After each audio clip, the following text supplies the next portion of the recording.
ጭብጨባ ለእግዚአብሔር ሰጥተን እንቀመጣለን። ሃሌሉያ! ኢየሱስ ጌታ ነው። ሃሌሉያ! እግዚአብሔር ይህን ዕድል ሰጥቶናል።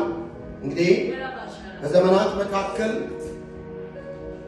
ስራውን ያለ ምልክት የማይተው በጽድቅ የተሞላ ጌታ ከጠበበ ስፍራ ወደ ሰፊ ስፍራ ማሰቢያችን ነው። ስለዚህ እግዚአብሔር አምላክ አንድ